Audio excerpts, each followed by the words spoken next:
Chris, we start with last week's defeat, a disappointing way to start the season? Yeah, extremely so.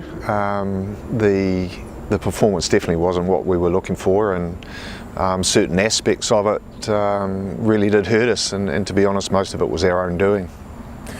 You went into the game with only one real full hit out in pre-season. Was there a bit of ring rustiness in the game? Yeah, I think so. Some of the pre-season program had been set in place basically before myself and Steve Bowden. It was already pre-planned. We needed to follow through with the commitments that have been made to the players in that space, which wasn't ideal, but that's no excuses. I mean, the way we didn't execute the small stuff against Hartpury really did hurt us, and one of the clear messages to the squad right through is if we get the little stuff right, the big things will happen. And unfortunately we didn't get the little stuff right, and it did cost us. Those key messages and the culture you spoke about pre-season, turn a negative into a positive, does that reinforce the fact that they have to fully buy into that after a performance like that? Yeah, well, what it does, if I'd walked into the changing room and I'd seen laughing and joviality amongst the players, I would have been concerned, but there was absolute dead silence. The players knew exactly where they'd let themselves down and have addressed it. We've addressed it this week with some pretty heavy contact sessions and focusing on our body height, which we were too high and carried clean and tackle.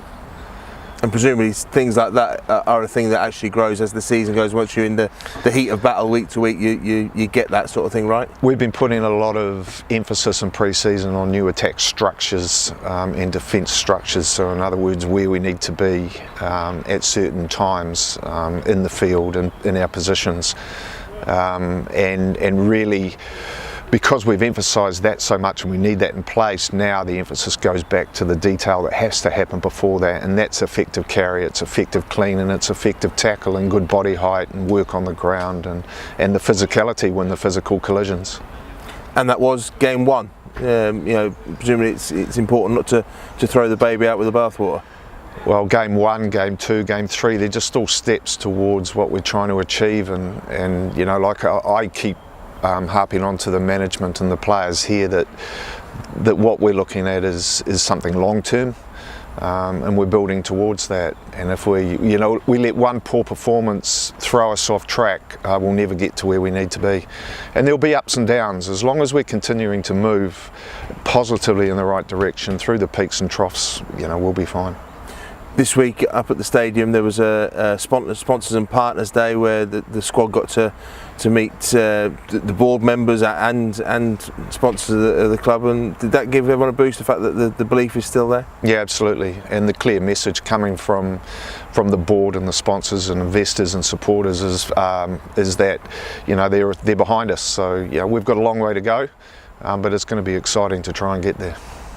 Richmond this week, a side that traditionally has really battled in the championship and made teams fight for everything they get from them. Is this the perfect match to back up after Hartpury? Well, they've come off a very good first up win, so I mean they're travelling nicely and they'll come up here full of confidence. So we've just got to make sure we focus on what we do and we fix the issues we had against Hartpury, and I'm confident that we will do that, and I'm confident that we will go out and we will put a performance on the field. Team-wise, you've got a number of injury concerns. How much of a worry is that?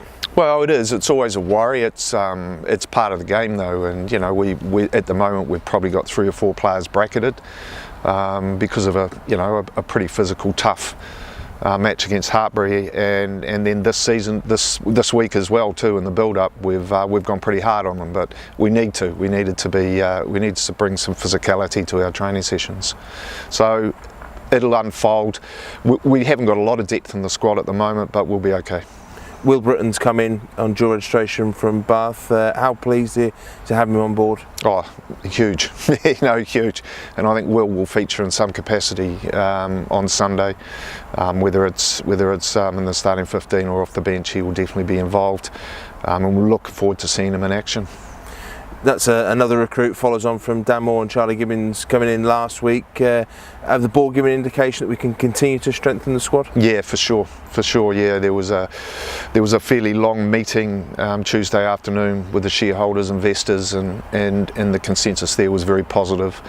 And they are supporting the ideas and programs and plans that I've put in place.